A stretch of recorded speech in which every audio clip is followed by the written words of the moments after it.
ลมเด้อพ่อแม่พี่น้องต้นดอกแคเด้อพ่อแม่พี่น้องต้นดอกแคห้อยยาวบนนั่นที่ยาวบนนั่นที่เอาแล้วแก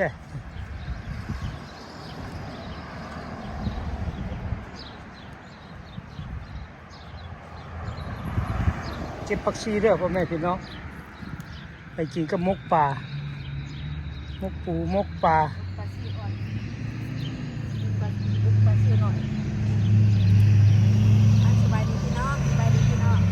เก็บผักกาดผักซีพี่น้อง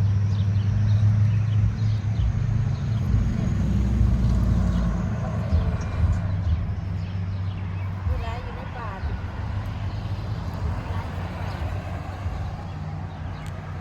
ตำรวจมาดักไงอยู่นี่มาดักจับคนบ่ได้น้ำมาแปลงทีเดี๋ยวว่าแม่นเนาะว่าดีอันเขาเลย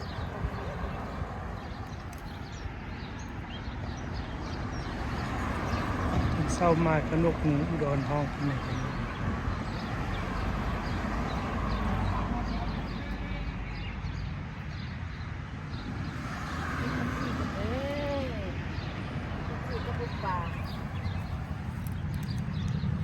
โอ้ยต้นผักหวานนี่จ้ะ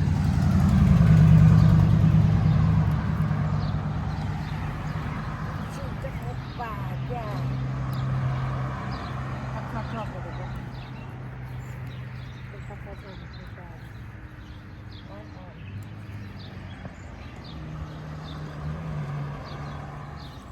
ก็เราบอกว่ามันอยู่ป่า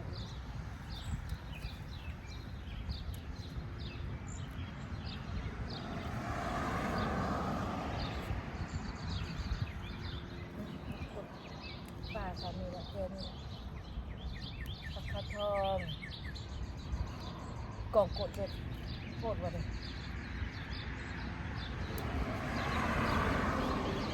เจ็ดสักขะทองคือจะครอบเลยก็พ่อจะเก็บหลายผู้เนาะเอาแล้วต้นประกาศ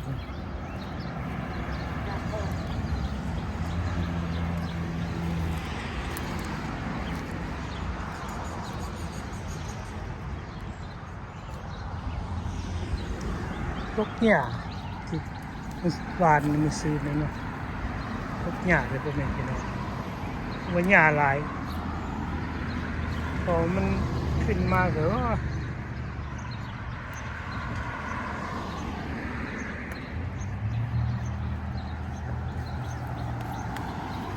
เก็บผักกาดผักชีนี่แถวนี้คนนี่เอาไร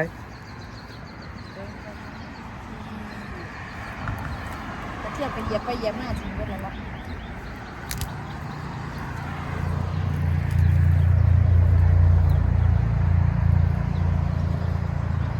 ผักชีได้สาวิมา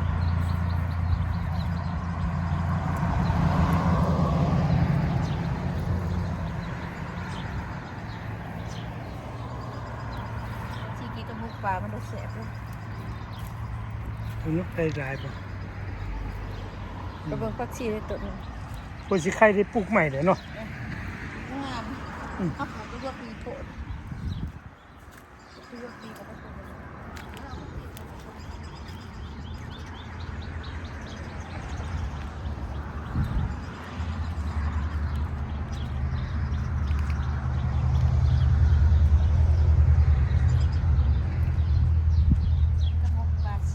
กาดต้องกุ้งผีหลอกเลยไอ้หน่อไม้ฝรั่งกำลังป่งอีกเลยเด็กพ่อแม่พี่น้องกำลังป่งอีกแต่มันซุ่มมันออกตลอดได้หน่อยๆเนาะเพราะหน่อไม้ฝรั่งนี่แหละบ่าวไปซื้อมันน้อยเดียวพอแล้วป้าไปต้นพักกันนะครับปลูกคิดเลยที่ป้าเอาต้นเดียวมาปลูกพอแล้วนี่ดิที่กระบอกมาปลูกแต่บักทั่วอีกเสียพักบงเมื่อวานเลยที่กระบอกได้พักแหวนติดเลยติดแค่ยังบัวปันใดมันบัวฮ้อนเนาะมาเอาถ่ายจ้ะ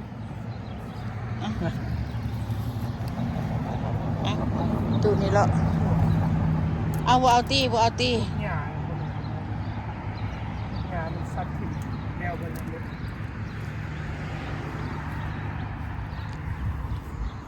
มักสะกวดจะได้กินได้เด้อ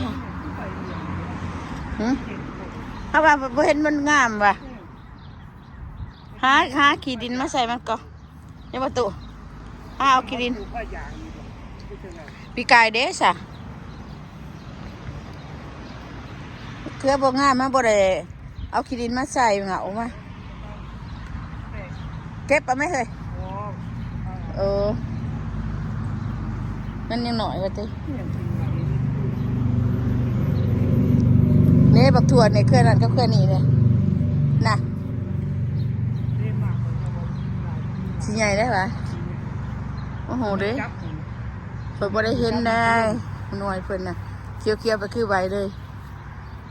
อันนี้ก็บ่หลายจูชมดอกแถวนี้แทนที่สิมีหมากดอกบ่หลายบ่พอเท่าไรปีตายแล้วนี่เฒ่าเอาเห็นมันเป็นขี้อันนี้เด้อตะปุดตะปัดเด้ปลูกผักแพร่เบอร์นั้นเถอะพี่น้องเตี้ยเด้อมันมีหากินแล้วนี่ปลูกผักแพร่ม.1 สอดไว้ได้ดิพี่น้องสอดเบิด ซื้อมาเท่าไหร่11หน่วย12หน่วย บ่พอเดือน 1-2 เดือน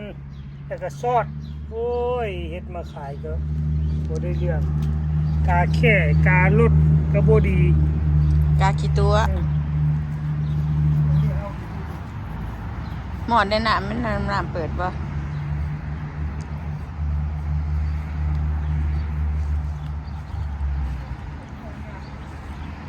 ใหญ่เลยเด้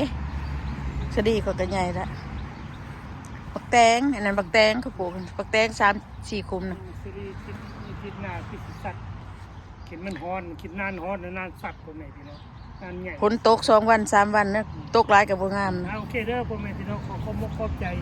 ลูกหลานติดตาม FC ติดตัวหน้า โชคให้มานบ่ ไม่อาไม่อายุดีมีแห้งมีเจ็ดจุนร่ำรวยเงินทองก็สุขุสุคนนะพ่อแม่พี่น้องเอาบ๊ายบาย บาย